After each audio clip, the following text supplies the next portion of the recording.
It's Debbie Potts. What is your VO2 max? How do you test it? Why should you get it tested? How does this impact your aging process, your longevity, your metabolic health? Let's dive into this hot topic. Welcome to the Low Carb Athlete Podcast, where we focus on discussing topics to help you burn fat, optimize health, and improve performance in life and sports. Transform the whole you from the inside out with the holistic method. Let's dive in. Here's your host, Debbie Potts. Hey guys, it's Debbie, and I just wanted to give you a quick little message from one of our sponsors, Element. Element. It's spelled L-M-N-T, but pronounced Element. If you haven't heard about this, Element is a tasty electrolyte drink mix with everything you need and nothing you don't. That means there's a lot of salt with no sugar, and it's formulated to help anyone with their electrolyte needs and is perfectly suited for those doing a keto, low carb, or paleo diet. And I think this is great for athletes, especially in the summertime and when you're training in warmer climates. Element contains a science-backed electrolyte ratio of 1,000 milligrams of sodium, 200 milligrams of potassium, and 60 milligrams of magnesium. None of the junk, no sugar, no coloring, no artificial ingredients, no gluten, no fillers. That's it. I like the unsweetened one because the other flavors do have a little stevia, but stevia doesn't do well in my body. So I prefer the unsweetened Element, and I like the packets because I can throw them in my bike bag when I go on a long bike ride or when traveling, and I can just dump a packet in my water, and it keeps me so much more hydrated. Because remember, we don't sweat out water, we sweat out minerals. So check it out. You've got a nice little gift from them if you use our discount code Drink Element. I'll put the link in the show notes. But using the code Low Carb Athlete, you get a free gift with purchase. You get a free Element sample pack with any order when you order with Low Carb Athlete on our special URL code. So support the podcast, support Element. It's backed by science and we love what they're doing. So try it out. What is VO2 max? It is the maximal oxygen consumption. It's a measure of the maximum amount of oxygen that an individual can utilize during intense exercise. It is often an indicator of cardiovascular fitness and endurance. VO2 max is typically measured in millimeters of oxygen per kilogram of body weight per minute. It reminds me of exercise phys class in college. Milliliters per kilogram per minute. Now, we used to do this testing back in college, and I used to use a New Leaf metabolic testing kit 10 years ago, and now I am an owner of PNOE called PNOE metabolic testing, where we measure VO2 max. So I love diving into this topic just because I'm curious myself how to explain the benefits, but also Dr. Peter Attia and other top podcast doctors as Huberman and Rhonda Patrick and all sorts of other podcasts. I keep hearing the word on YouTube channels. VO2 max, zone 2, sprint training. But my audience is probably similar to me. We are endurance athletes and we are aging athletes. So you may have been an endurance athlete as long as I have. Since I was in my late 20s, I started doing my first marathon and Ironman and long distance cycling events. So somehow that's over 25 years. So say 30 years I've been doing endurance training. Gosh, nice, I'm really old. So this topic of VO2 max for longevity is interesting for me to dive into and share you some of the facts behind it, the why.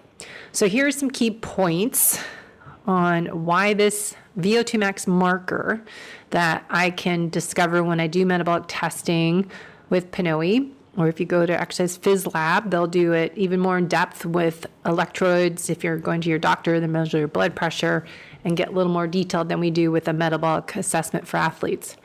Now, longevity, metabolic health. Key points: cardiovascular health. VO2 max is closely related to cardiovascular health.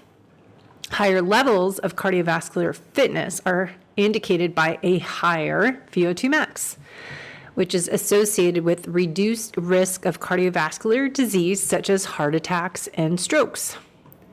Metabolic health, which I've been talking about a lot, that's always a key marker of aging. Your longevity is how metabolically healthy are you? How are your markers for your metabolic health? So individuals with a higher VO2 max level tend to have better metabolic health. This includes those markers we talk about for metabolic health: improved glucose metabolism and insulin sensitivity. These are two important factors in preventing conditions as type 2 diabetes that can be reversed, as we know, through nutrition and exercise.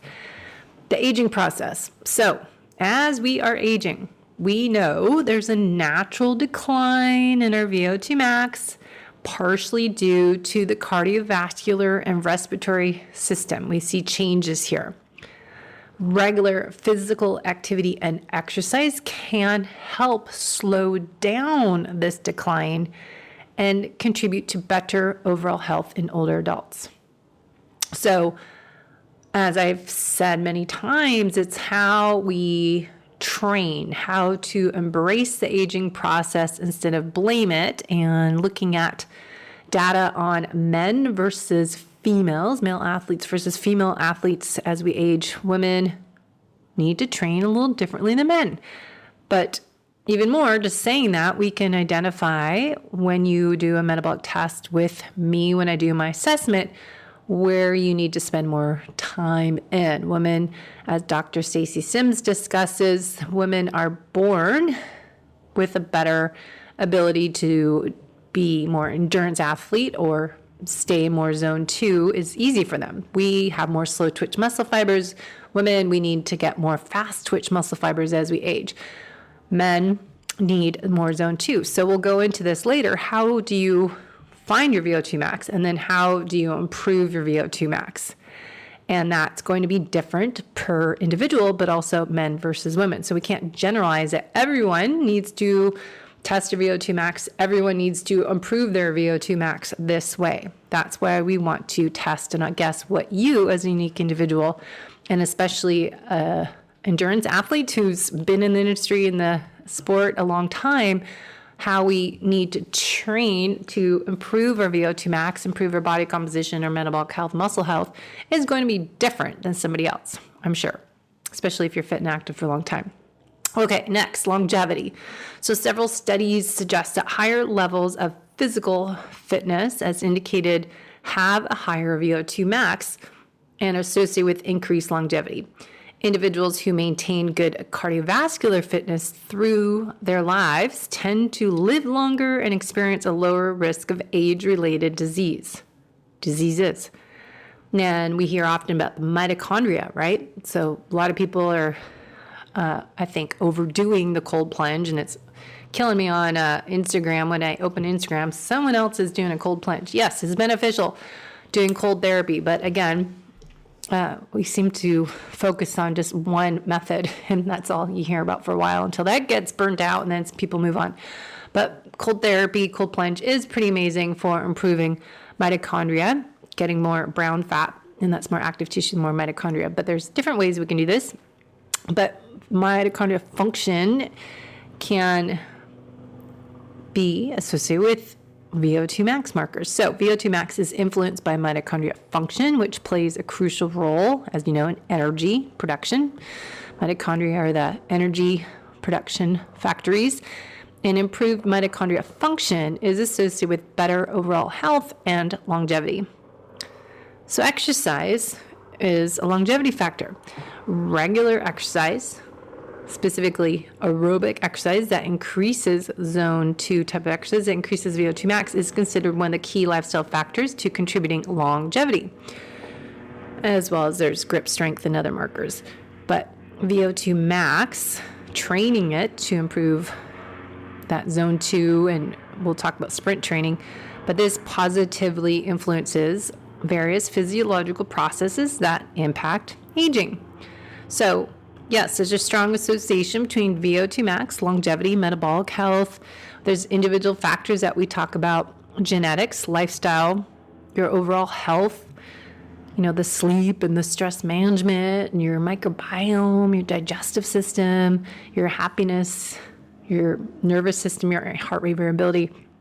All these things make a difference. So just focusing on VO2 max marker is one part, right? We always want to put all the missing pieces of your health puzzle to optimize your aging process. Your longevity markers will be best if personalized, if we put the missing pieces of the puzzle together, but we have to identify which pieces of the puzzle are missing first, right? So then we can customize and give you the best program to reach those goals to be your best self when you are 70, 80, 90, 100 years old. Okay, so let's dive into how to train your VO2 max, how to test it, but also how to improve it. So I will continue on after this little break. Before we dive into how to improve your VO2 max marker, I do want to add in something I've been experimenting with as you continue to hear this topic: creatine. So creatine boosts athletic performance, reduces post-exercise fatigue, and also, as you know, probably supports muscle mass and strength. So I've been using Kion creatine and putting 1 scoop, so 5 grams of creatine monohydrate in my water. I was doing it in coffee and found out it's not as effective in hot water. So I've been starting to just mix it into water and adding a packet of my unsweetened element, LMNT, and it's pretty interesting. And there's so much research on it. So go to Kion, getkion.com products/creatine to learn more of this well-studied performance supplement.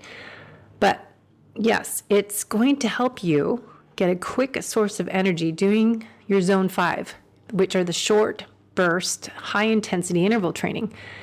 We'll go into this on my podcasts when we talk about zone training and which fuel source you are using. When you are truly doing your top end, all out sprint interval training, getting your heart rate to your maximum top end, all out, right?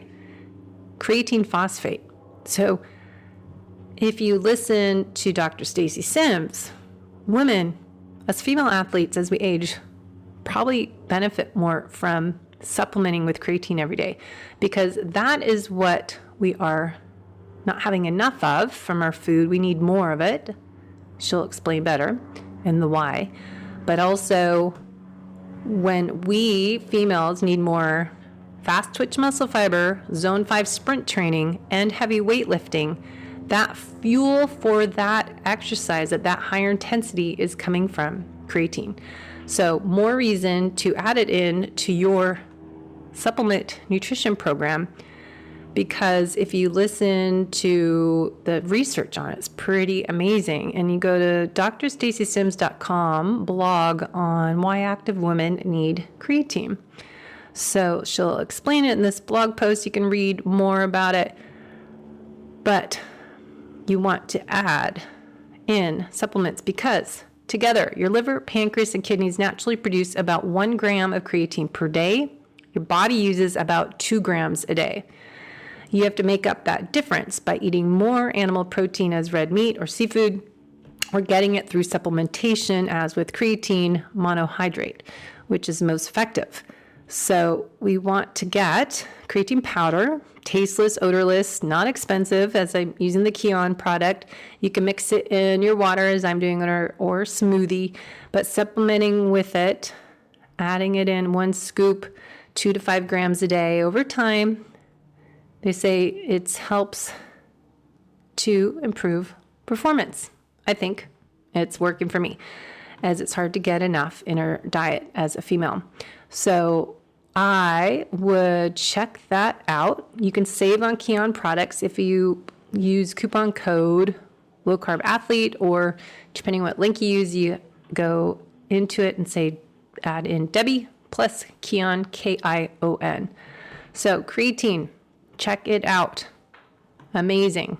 Let's go on to why you might need it. So if you want to improve your VO2 max, you don't know what you don't know. So you need to test and not guess to discover what is your VO2 max right now. So remember, it's a valuable indicator of cardiovascular health because it reflects the efficiency of cardiovascular system in delivering oxygen to the working muscles during exercise. The cardiovascular system includes the heart, blood vessels, and blood, and its primary function to transport oxygen and nutrients to the tissues while removing waste products. So VO2 max is linked to cardiovascular health. You can go into the heart efficiency, stroke volume, capillary density, blood volume, mitochondrial density. And I'll just add in here on mitochondrial density, the cardiovascular system works in conjunction with the respiratory and muscular system to support aerobic metabolism. A higher VO2 max is associated with increased number and efficiency of mitochondria in the muscle cells. Mitochondria are the energy-producing organelles in the cells, and their presence and function are vital for sustained aerobic activity. So getting your VO2 max tested is not easy. It's hard work because you have to go to your max, so it's not simple. So it's always interesting to me how much promotion there is on the top podcasts and YouTubers, as Peter Attia keeps talking about VO2 max.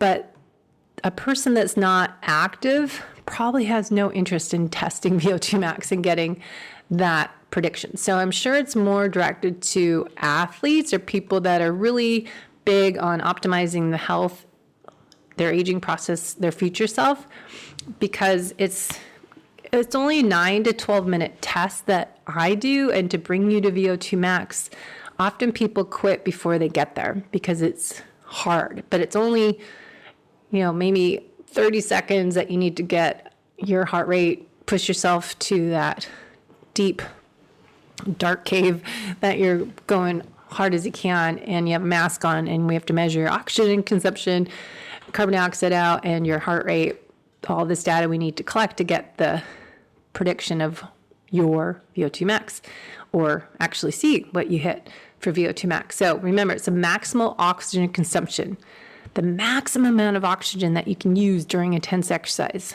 That VO2 max reflects the maximum volume of oxygen that you can consume per minute per exercise. So we want to know it for your cardiovascular health, your aerobic endurance, metabolic efficiency is a big one too. How your body is, how effective are you at using oxygen to produce energy in the presence of oxygen, aerobic metabolism, because that's going to actually show us how well are you burning fat versus carbohydrates, and what you might need to do if that's the area of opportunity to improve your overall metabolic health.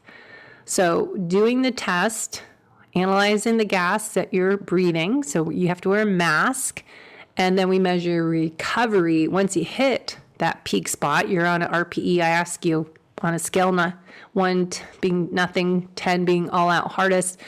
When we get to where you're 10 or where you want to stop, then we measure your recovery. How fast does your heart rate come down in 2 to 2.5 minutes? So we're analyzing and capturing all this data, analyzing your breath, analyzing your heart rate variability, and of course your fuel source used. And then we can find out your volume of oxygen. And it's important as you age to get this done, because if we want to create the optimal, ideal future self, VO2 max, as Peter Attia and others keep saying, is an ideal marker for your longevity. But testing is one thing, taking action and doing something to improve it, as with a personalized fitness, nutrition, lifestyle program, holistic health, is going to be important. So it is important when I do my tests, metabolic test, VO2 max testing on people and resting metabolism. It's one thing giving someone, here's your results. Give them a piece of paper. It's a 15, 20 page report. But I want you to get the results. Let's interpret them and correlate to what you have been doing. Let's look at your food, exercise, and mood log. Let's look at maybe your blood chemistry panel for going a little deeper. And let's create a plan. Let's get some action items.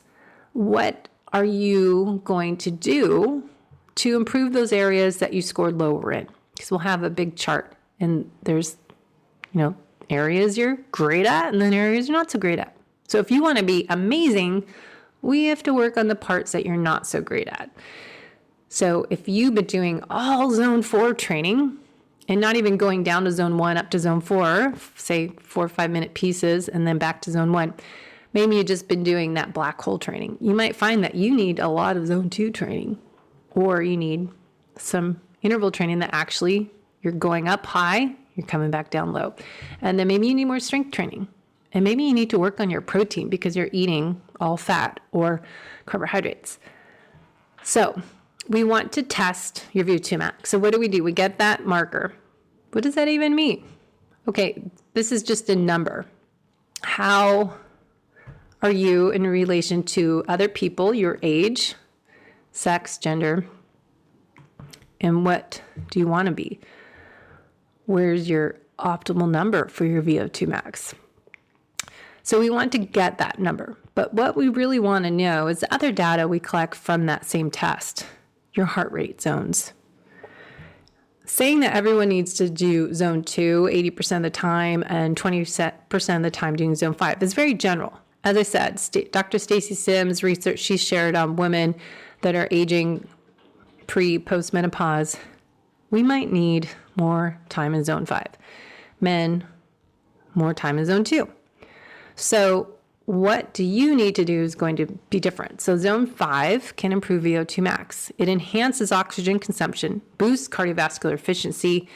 It enhances fat burning efficiency, cellular condition, because it optimizes your energy utilization for better fat metabolism, that post-workout epoch. It increases your fatigue threshold, so it builds resistance to fatigue during high-intensity bursts. So it's almost another type of hormesis, hormetic stress, which is why Dr. Stacy Sims has said if you are a female that's post menopause, we have a lot of stress, and we have stress in life general, but your body's under a lot of stress during these years for these aging female athletes as myself. So we don't want to do a lot of longer intervals as zone 3 and 4. That zone 5 is 10 to 30 second sprint training with a long recovery, 60, 120 seconds, longer recovery. So this is going to be more hormetic, acute, short dose of stress, not what a lot of people I see doing that think they're doing interval training, especially those taking classes as a circuit training, Orange Theory, a circuit training as F45. I see people doing these workouts that they're probably just in zone 3. They're not even doing all out and then coming all the way down. So women my age, 50 and older, you might want to spend more time doing that zone 5, 10, 30 seconds. Now then we have zone 4. This can improve your tolerance to anaerobic metabolism. This can improve VO2 max, enhance oxygen consumption for sustained effort. This is something you want to do more the medium long intervals, as like a 1 to 5 minute piece. Coming down to zone 1 in between, remember, is key. If you're staying up there more than 4 or 5 minutes, you're not coming down to zone 1, you're just coming down zone 3, going back to zone 4, that's still not interval training. And that might not help you improve your VO2 max. We've got zone 3, that's more strengthening cardiovascular system, heart and lung issues. This is a good place to be instead of going all the way high as zone 4 and 5. So this is a longer intervals. So this is more that tempo piece that we might do for a marathon, half marathon pace. You're staying in it for 10 minutes or so, and then do 5-minute recovery and then go back up. So zone 2 is what we hear about, long, steady distance. This is where you're going 30 minutes, 45 minutes. You're just keeping your heart rate in here. And this is where we're burning, ideally, mostly fat. Now, if you really are doing zone 2 because you know your heart rate's zone 2 because I tested or someone tested you, this is based on your peak fat calories, where you're burning the highest percentage of fat as your fuel source. And then top end of zone 2 is where your metabolic crossover point is. So we have this adjusted fat max range and your metabolic crossover point. That's your zone 2. And that's going to change, because if the more we train you in this zone 2 and doing the right zone training based on your fitness level goals and your history and your whatever races, events you have coming up, that's going to be different. Those numbers will change. It's not zone 2, this is your zone 2 today, this is what you'll be next year. This should improve. And then we've got zone 1 is where your recovery is, but this is what's going to facilitate recovery after intense exercise. So if you really want to improve your VO2 max, you really need to come down to zone 1 before you go back up to zone 5 or zone 4. So that is improving your VO2 max by doing zone 2 and then the right zone 4 or 5 intervals with the zone 1 in between. So that's how you can improve your VO2 max, your metabolic health, your muscle health by doing intervals, but also you need the resistance training in there. I think that's just important, that muscle health for glucose disposal, and for us that gets to be more insulin insensitive, insulin resistant as we age. But we want to train the different fuel sources. Remember, we have glucose, we have fatty acids. So glucose is metabolized through the Krebs cycle using glycolysis. We've got beta oxidation for our fats from fatty acids. We have lactate that's used during anaerobic glycolysis. And we can use lactate transported in the mitochondria. It's converted back to pyruvate and can help create more ATP. And then we've got the creatine phosphate system, which is why I'm trying to use more creatine, especially when I lift heavy weights and do sprints in zone 5. And this morning I did do sprints in zone 5. I got the treadmill, did my 20 seconds up at zone 5 doing a 6-minute mile pace, which is fast for me on a treadmill. So creatine phosphate is phosphagen system. Creatine phosphate donates a phosphate group to ADP to rapidly regenerate ATP during short bursts of high intensity activity. This process does not directly generate ATP, but replenishes ATP stores. The energy produced is used for immediate short-term efforts. So why we need to take creatine on those hard days. So the energy systems in the body work together to create ATP based on your intensity and duration of the activity. So carbohydrates and fats are the primary fuel source for aerobic metabolism. You're always burning some carbs there, not all fat. And creatine phosphate and anaerobic glycolysis are going to be at the higher, short, intense efforts, okay? So that is why you need to do zone 1 to refuel, recover, get rid of the waste, and move on to the next one. So the body uses a combination of these energy sources to meet its energy demands during the different types of physical activity. So we want to improve our VO2 max by getting tested. Figuring out what your VO2 max is now is great. But if you don't know how you need to improve your VO2 max, it's just another number. It's another piece of paper in your pile of papers in your office, right? I just filed a bunch of stuff away and shredded papers yesterday and on the weekend. It will just sit there, but we need to have an action plan. So what is your VO2 max marker? That's only part of it. We need a plan, an action plan. And you need to stop guessing, what is that zone 2 for you? What is that zone 5? I mean, you kind of can tell your zone 5. You're going all out hard as you can. But your zone 2, you really need to figure out what that is with the metabolic test. So you can find someone that does PNOE, P-N-O-E, metabolic testing, or you can fly to San Diego, come see me. I do testing in a cute little studio in Del Mar, California, and we can do it there and then do your assessment online, follow-up phone call to go over your results. So if your goal is weight loss, body composition, recomposition. We want to get rid of fat, increase lean body mass. That's one goal. If you have performance gains, you want to get faster, stronger in a sport specific. So biking or running, for example, swimming, race specific goals. You have fitness level goals. I just want to get stronger as I get aging up. I don't want to get this stereotype I'm going to get fat, slow, and look not great with my posture. I want to look good as I age. I don't care what people say. I'm going to be strong and do what I can to avoid this weight gain that you have.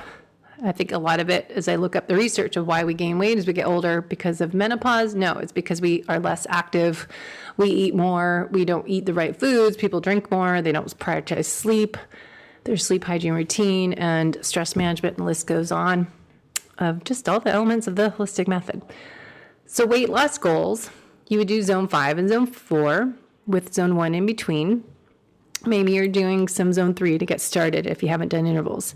And then your zone 2. Now, how much you spend each week in those zones, that's going to vary per person. We can't say everyone spend this much time in this zone, in that zone. That's personalized coaching programs. Now, if you have performance gains, again, maybe you need, depending on what race you're training for, if it's an Ironman or a marathon or 50K trail run, that training schedule is going to be different than if I was training for Olympic distance triathlon or a half marathon or a 10K race. Or some people I know are doing swimming. They're doing a 200 meter fly my friend's training for, or 100 meter. I am. It's going to be different. And then you always want to work on those recovery from the intervals. Now, if you're just focused on longevity, what should you do? Well, again, you need to identify what your true zone 2 is right now, retest every 3 months, and then identify what is that zone 4 and what does sprint training for you look like? And how can you do that? Because a lot of people say, oh, my knee's bad or my foot's bad, I can't do sprints. Well, that's on a treadmill. You can easily do an aerodyne bike, rowing machine, the upright rowers that are called the skier machines. You can do a bicycle or a recumbent bike. It doesn't have to be on the treadmill. So weight loss, performance goals, longevity, we can figure out how you should train, but we also want to look at how you should fuel. And I look at your blood chemistry panel. I look at ideally people that do my health coaching package. We're looking at their gut health. We're looking at food sensitivities, leaky gut markers, autoimmune issues, really looking at what's going on under the hood. Then we can figure out how you should train as well as fuel and your lifestyle habits, your sleep routine, your stress management exercises, your gratitude practice, how you start the day and end the day, and really look at recovery, doing hot, cold showers, doing massage, foam rolling, doing red light. If you listen to my podcast with Bjorn, doing the red light, the flex beam. I've been doing it on my belly at nighttime, trying to work on my gut health and mitochondria. So really looking at VO2 Max as one part of the longevity puzzle. And if you're hung up on figuring out your VO2 Max, well, test it. Peter Attia talks about the lactate marker of measuring their lactate, and that's where you want to stay below. Yes, that's your zone 2, but I can measure that with the face mask that we're collecting that data of your oxygen, carbon dioxide, figuring out your fat fuel from your RER exchange ratio, and figuring out what your true fat max is and your metabolic crossover point is, and we can figure out your sprint interval training. But I know a lot of people are doing too much sprint training or not the right type of sprint training, and they're also not eating right. So I would say VO2 max testing to figure out that number is one part, baseline measurement, and we're looking at, collecting data of your body composition. What is your body fat, your lean body mass? Creating your nutrition program, nutrient timing, and working on figuring out how is it best for you to improve the aging process, how you can have that marker of how your biological age really is. So let's look at if you need zone 2 training, HIIT training, sprint training. Do you need just more focus on strength training? Metabolic health is a part of longevity. And really figure out what is best for you, depending on what you have been doing, is a big part of it. So if you have any questions, I've got a ton of information I've been putting together on my blog page, debbiepotts.net, and you can check that out.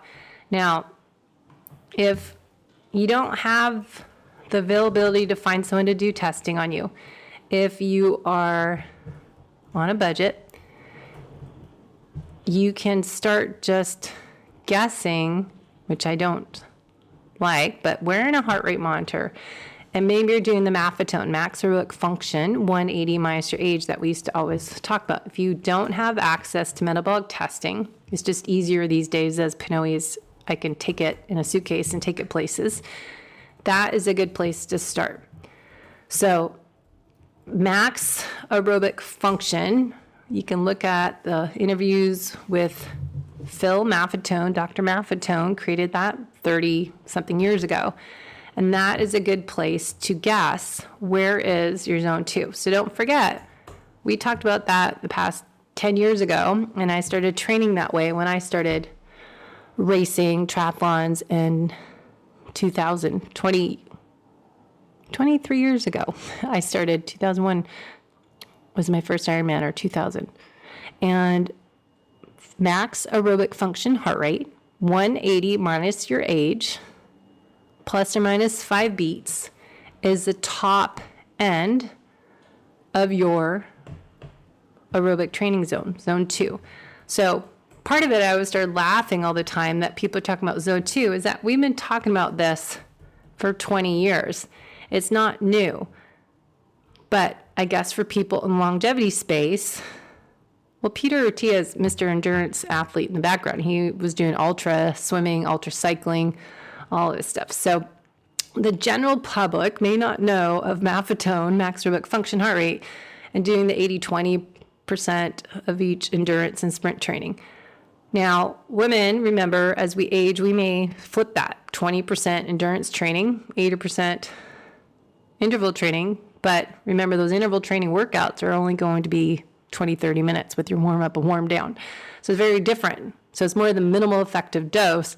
Now I just do a long, slow zone 2 workout on the weekend, and my weekdays are going to be short, more intense, and more focused on strength training, but more intervals for my bike and run plus swimming workouts. So those are my thoughts as I continue every day looking on YouTube and seeing VO2 Max. Dr. Peter Attia has been talking about this a couple years, and I'm reading his book.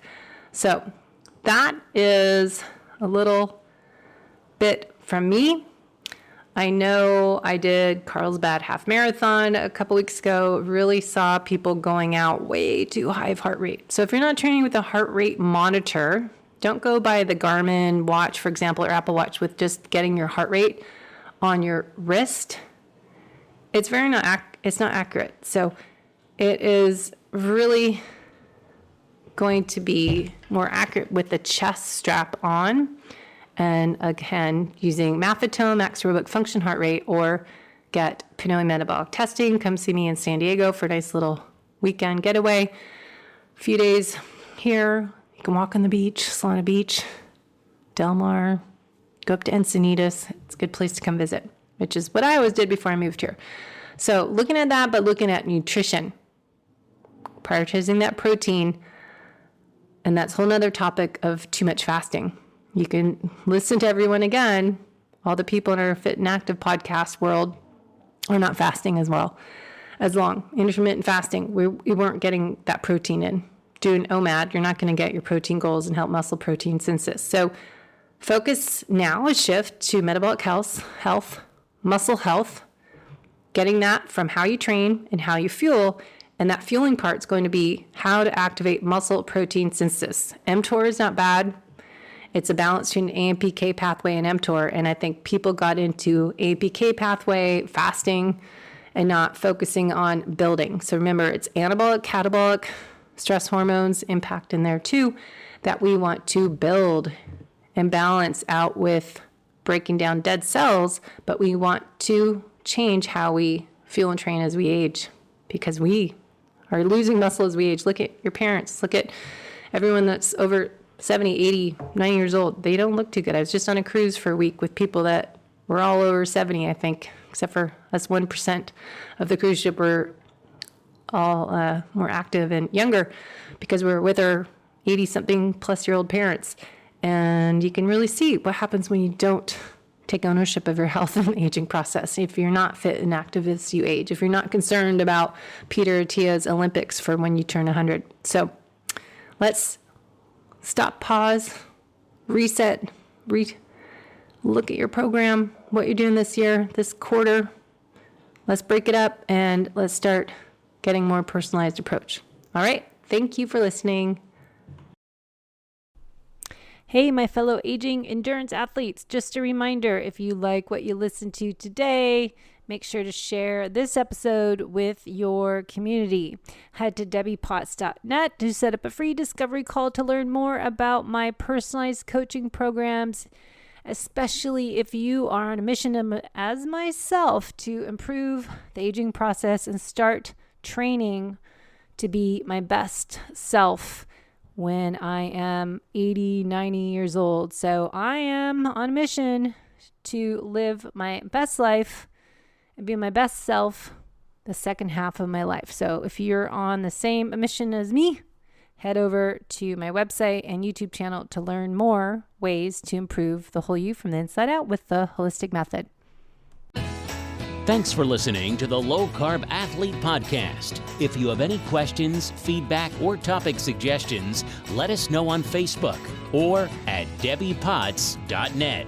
You can help us continue and grow by leaving a review on iTunes. Thanks again, and see you next time.